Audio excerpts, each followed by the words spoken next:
Patience as well. We finally had the Prime Minister stop talking, so it was time for me to come on. But in all seriousness, ladies and gentlemen, Britain is not being governed. Last night in Downing Street, what were Keir Starmer and his team doing? They were not thinking about the future of NATO. They were not up late talking about sorting out the cost of living. They were not planning how to reindustrialize Britain with cheaper energy. They were, yet again, desperately ringing round Labour MPs trying to save his job. The Labour Party came into government just 18 months ago, but with no plan for this country. And in the last 18 months, we have seen exactly what happens when a government has no idea what it is doing in power and no idea what it stands for. They have made a series of random decisions, not a single one of which was in their manifesto. Snatching winter fuel payments, taxing family farms, mandatory digital ID, surrendering the Chagos Islands, a disastrous budget for Benefit Street, taxing jobs, pubs and businesses, and making this country poorer. Every single one of those decisions they have got wrong. It is bad enough to have a government preoccupied with cleaning up its own messes. But what is worse is the reason these mistakes keep happening. Because every single one of them comes back to the judgment of one man, Keir Starmer. At a time when Britain needs a leader, we have a Prime Minister who makes the wrong decision again and again. For months, I have been pressing the Prime Minister about his decision to appoint Peter Mandelson as ambassador. And yesterday in Parliament, I finally forced him to admit the shocking truth. He knew. He knew that Mandelson had a continuing relationship with Jeffrey Epstein. He knew Mandelson had stayed in his house while Epstein was in jail for child prostitution. The Prime Minister knew all this, and yet he appointed Peter Mandelson anyway to the most prestigious job in the diplomatic service. The Prime Minister brushed aside the security warnings. He turned a blind eye to what he knew about Mandelson's association with one of the world's most notorious paedophiles. And instead of standing up and taking full responsibility for this disastrous appointment, the Prime Minister is trying to make himself out to be the victim. Nobody is buying it. This morning, cabinet ministers are out there defending the decision to appoint Peter Mandelson, still claiming that it was a rational appointment. They should be ashamed. And it's not just Peter Mandelson. The Prime Minister has surrounded himself with people who do not have Britain's best interests at heart, like Jonathan Powell, like Lord Hermer, people advising him to surrender the Chagos Islands simply to impress lawyers at North London dinner parties, people advising him to let the Chinese build an enormous spy hub in the centre of London, people advising him to drag our brave veterans through the courts while terrorists walk free.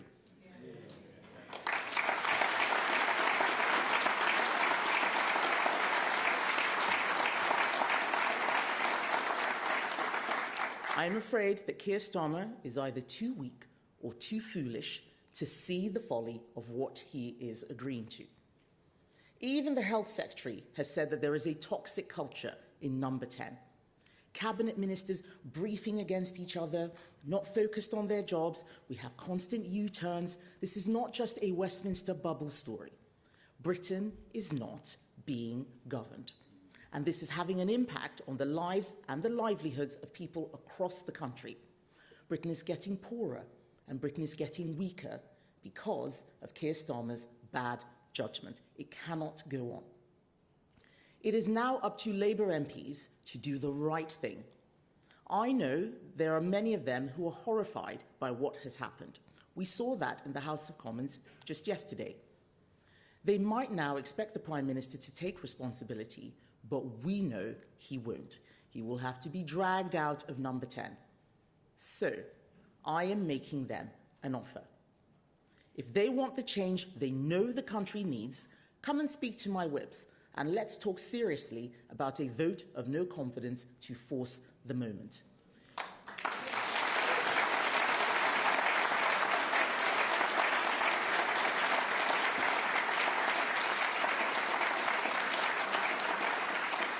Keir Starmer's position is clearly untenable, but it is for Labour MPs to decide when he goes, because it is a question of when, not if, he goes. Just now, Keir Starmer has given a speech supposedly about local funding and integration, no doubt another mission or pledge or milestone that was made up by an aide yesterday afternoon, yet another relaunch that in a week's time no one will remember. And he apologised for believing Mandelson's lies. That's not good enough. What he should apologise for is ignoring security advice and vetting that showed him Mandelson should never have been appointed in the first place.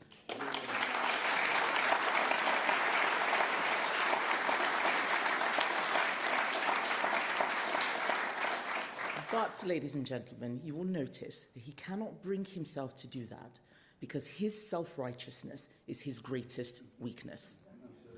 And what else have the British public got on offer? Fresh from announcing a pubs policy this week with a £10 billion black hole in it, Nigel Farage this morning announced his new Welsh leader after the last one was sent to prison in November for taking bribes from Russia. We all know a reform government would just be more of the same. More incompetence, more dodgy appointments, more drama, when what this country needs is some serious government. There is only one party in Britain today that is actually serious. Only one that is doing the deep thinking and the hard work to fix our country's problems and is ready to deliver the second we come into office. That is my Conservative Party.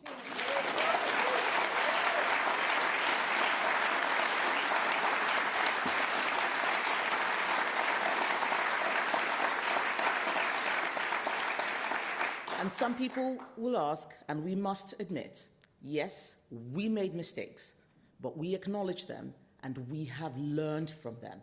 That is the difference between us and everyone else. We are on the side of hard-working people, people who do the right thing and are fed up with a government that isn't working for them. We are on the side of those who play by the rules. We are not on the side of people claiming benefits when they could and should be working. We are not on the side of spivs and scammers who think the rules don't apply to them.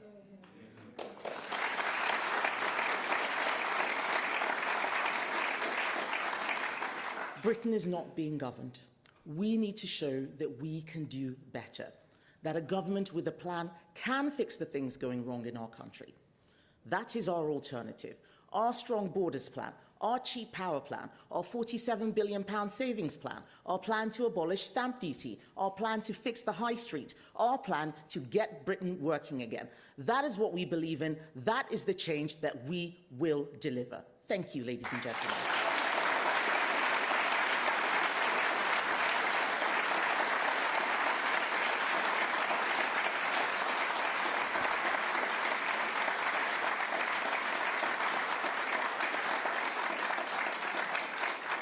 Thank you. I would now like to take some questions from the media. First up is Catherine Forster from GB News.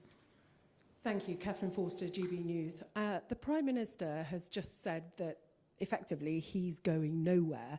And he's said he wants to clarify his comments yesterday, that what he was actually saying was simply that he knew publicly that Epstein and Mandelson knew each other. Does that begin to cut it? Not in the slightest. I forced him to make a confession yesterday, and he is backtracking now because he's a coward. The fact is, he saw security vetting that had information that every single person in this room would have realised made Mandelson unsuitable, and he still went ahead and appointed him because he thought he was being clever. We all saw that press conference where they were calling him, oh, our Peter, to us he's just Peter. They thought they could get away with it, and now it's all come out. So no, I'm afraid it doesn't cut it. I think what he said this morning was actually shameful. He should be apologising for ignoring the security advice rather than apologising for believing Mandelson. Next up is Joe Pike from BBC. Joe Pike, BBC News. Kemi Badenoch, why didn't you say all of this 14 months ago when Lord Mandelson was appointed, when we knew he'd had a relationship post-conviction with Epstein, when we knew he'd stayed at the New York apartment, where we'd seen the photos of the two trying on clothes together, and where your political ally and mentor, Michael Gove, said Mandelson was, quote, the best choice to handle Trump? isn't the truth that you are acting outraged today, but when it all mattered 14 months ago, you, like so many other MPs, chose to look away? That is complete nonsense. First of all, Ian Duncan Smith spoke up and said this was wrong. Caroline Dinenage spoke up and said that it was wrong. Lots of Conservative MPs said it. We are a strong team. I don't need to say every single thing at every single moment, especially as I believe that the Prime Minister had carried out security vetting. He's the one who had the information. So I don't understand how this is now the Tories' fault. I think that's completely preposterous, okay? This is Labour's fault.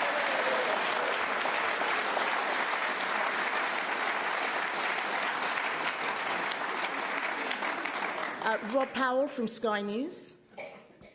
Hi, thank you, Rob Powell, Sky News. Are you saying then you want a general election now, if you were talking about a vote of no confidence? And if there was to be one, how do you think you'd do? Britain is not being governed. That is what this speech is about. We need a better government. Labour was voted in with a huge majority. They have a majority of about 160. They can't get anything done. Something is wrong. And yes, while we're all reading the tittle-tattle of who said what in the Epstein Files, our country is going backwards. That is what worries me. If a general election is on the cards, we'll take it because we know we will do a better job. But what we need to make sure is that the public can see what the alternatives are. This is not a game. We're not throwing dice. This is about people's lives. And I am very worried about what is happening in our country. I am very worried about some of the nonsensical legislation that is going through Parliament, what they're doing on veterans, what they're doing on Chagos. And that's before we get to the pretend private members' bills, which are really government-sponsored bills around things like assisted dying, things that were never in the manifesto. Something is going horribly wrong. And we can see a government that is distracted. It's all about their leadership ambitions. None of the cabinet secretaries are delivering anything at all. Right now, my belief is that there won't be a general election until 2029, because most of those Labour MPs know that they will not be coming back. But they at least have the opportunity to do better. They can pick someone else or force the government to do better, rather than putting their heads in the sand. That is what I'm asking them for.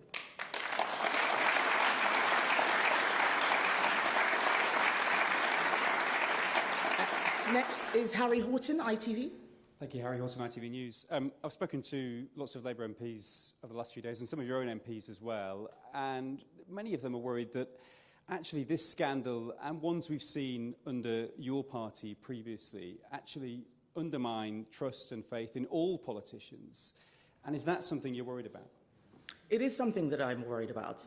As I said, we made mistakes, but we acknowledged them, we learned from them, and as people will remember, we tried to fix them.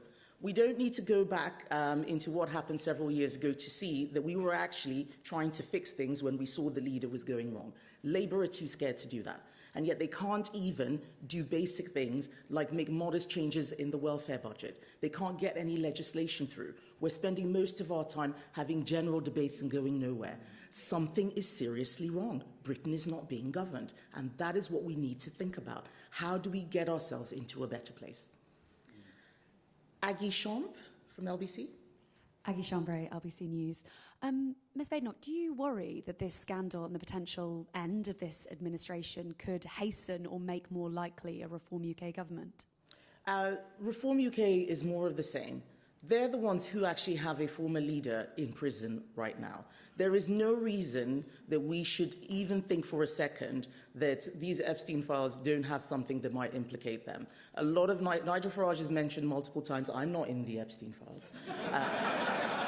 Nigel Farage has mentioned multiple times, so is his party treasurer, Nick Candy. People can go and investigate. But if people think that we're getting a clean government with reform, I think that that is for the birds. That is not what the country is asking for. They may be doing well because of protest votes, but we need to start having an honest conversation about how we can get a proper government.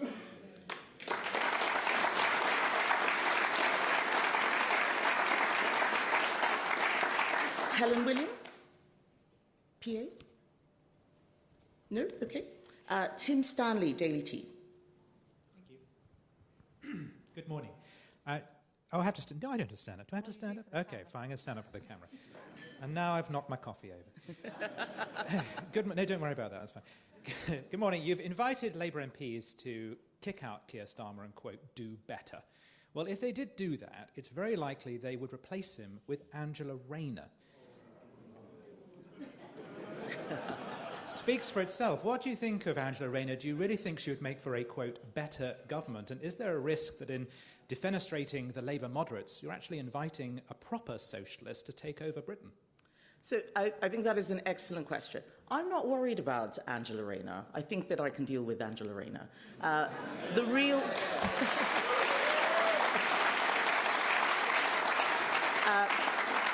but you've hit upon something that is crucial. It doesn't matter who they change leader to, it's still going to be a Labour person. What we need them to look at is the mistakes that they've been making and how they can fix that. Whoever it is that they pick has to acknowledge that a lot of mistakes have been made. The country is not crying out for socialism. The country is crying out for competence and fixing the economy, putting money in people's pockets. Businesses are crying out for relief. They want the government to get the boot off their necks. It is not a coincidence that Labour MPs can't get into pubs and hairdressers at the moment. That is not because they're crying out for more socialism.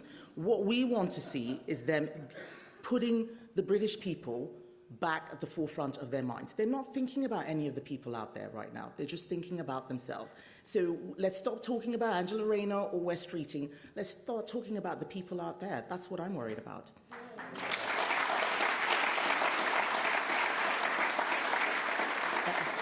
Lucy Fisher, FT. Ms Badenoch, the Conservatives have raised concerns about the links between Peter Mandelson and the US technology firm Palantir, which has gone on to win UK public sector contracts. Is there a wider problem here with political appointments for key ambassadorial roles if they go to people with complex business and corporate interests? Are you in favour of scrapping political appointments in favour of professional diplomats, or for introducing new safeguards to stop this kind of potentially conflicted interests? Thank you.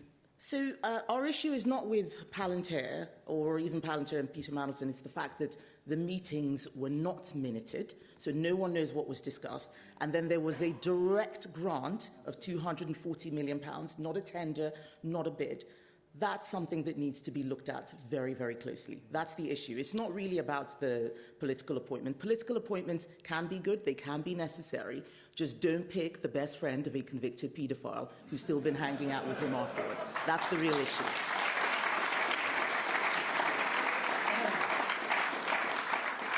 Max Kendix, The Times. Thank you. You say you're not in the files, but there is an email in the files suggesting that David Cameron's top aides tried to set up a meeting between him as Prime Minister with Jeffrey Epstein and Woody Allen in Paris. That meeting never ended up happening, but are you absolutely confident there are no connections between senior Conservatives and Jeffrey Epstein? I'm a senior Conservative. I have a great shadow cabinet. A meeting that never happened, which somebody asked for, I don't think is particularly interesting or relevant. There are lots of people's names in those files. My name isn't in them. Neither is anyone in my shadow cabinet, as far as I'm aware. I think that I don't think, James, are you in the files? No. No. Okay. I think we're good. Martin Beckford, The Mail. Thank you. I'm just wondering, what did you make of the police telling the government last night not to publish documents that they say might undermine their investigation into Peter Mandelson? Are you concerned that this might let Keir Starmer off the hook? Thank you. So, it's a very interesting question. So Keir Starmer was leaning on that in his speech, saying, I really wanted to release all the files, but the police have asked me not to. He did not want to release the files. I asked him in September. He had plenty of time. He didn't release them. It wasn't until we used a parliamentary mechanism called a humble address that he realised that he couldn't get his MPs to back him, that he was forced to release the files. Now, the police have said that they don't want things released that may prejudice their case. I think that is fair enough. We're not interested in what Peter Mandelson got up to. The police can investigate that. We are interested in who knew what, when, and how the appointment came to be made. That has nothing to do with the criminal investigation. And if they're so scared, I'm very happy to go into a room and have a look and see myself so that we understand that. The Intelligence and Security Committee is a safe place. They see lots of top secret information all the time. But please do not let Keir Starmer confuse you by telling you that his appointment of a man with his associations with the paedophile was national security or international relations or it's a police investigation. He is hiding. He will do anything and everything he can to stay in office, and he is going to use every trick in the book. Do not buy it. He's been got banged to rights, and we need to make sure that the truth comes out and everything that went on is exposed. Yeah.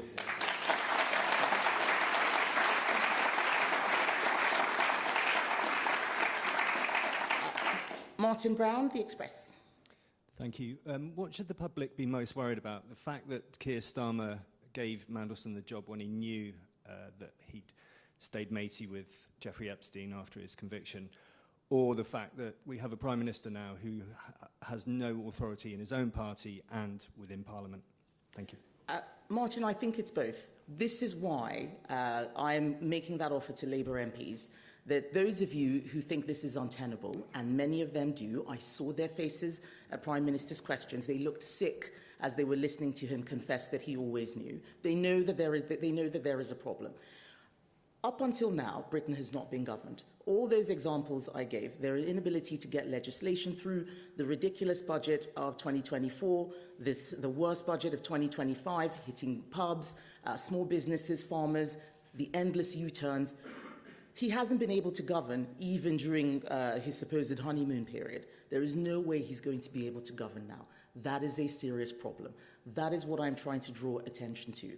That as salacious as all these details about Jeffrey Epstein and Peter Mandelson may be, we need to really think about what matters, what is happening to our country while these unserious people are dancing around the key issues and clinging to power in Downing Street, or whatever you might call it, because as you say, they are in office but not in power.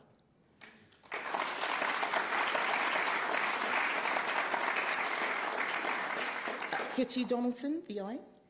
Thank you. I was just wondering, do you think it would make any difference if Sir Keir Starmer sacks Morgan McSweeney?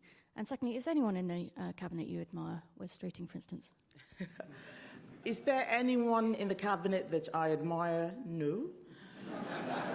Some of them are better than others. I think Shabana Mahmood is someone who shows that she's better than her colleagues. I doubt that they will ever let her have a go, but I think that she is at least honest about the problems that the country is facing and doesn't pander. Sorry, what was the beginning of your question?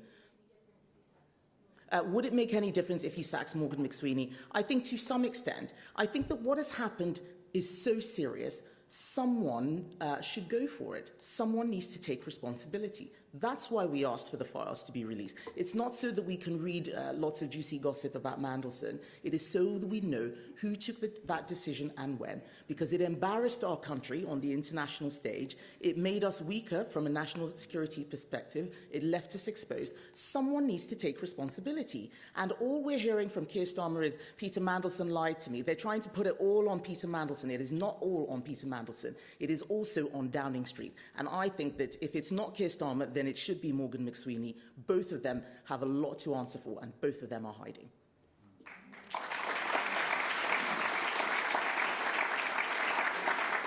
And finally, Noah Hoffman from The Sun. Thank you, Kemi. Just quickly turning to crime and justice. A jury has acquitted 6 Palestine Action activists who mounted a raid on an Israeli defense company's factory. There are now some questions over potential tampering with the jury. You want to put out a strong message about criminal damage. I was wondering what you make of this situation and what actions you plan to take, if any, in response to it. I believe you're talking about the case where a police officer's spine was broken. I think it's absolutely disgusting.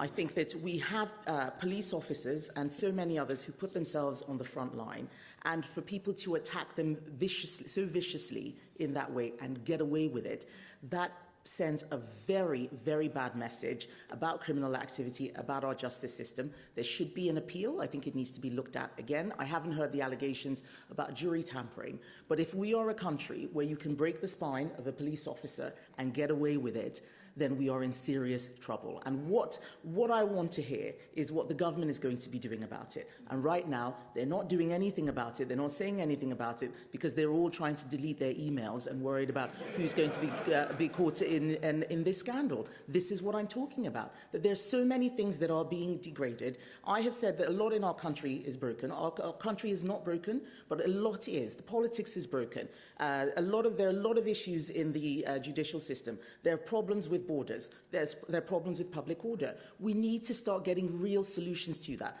Many of those things, we didn't fix properly in government. Some of them we did, but now is the time. We've come up with better plans. We have plans to have more police officers. We have plans to fix the borders to make sure that people who come in are people who should be here, and so much more.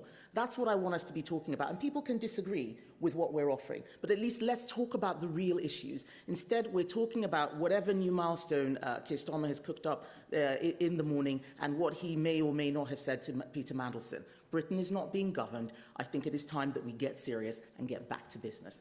Thank you, ladies and gentlemen.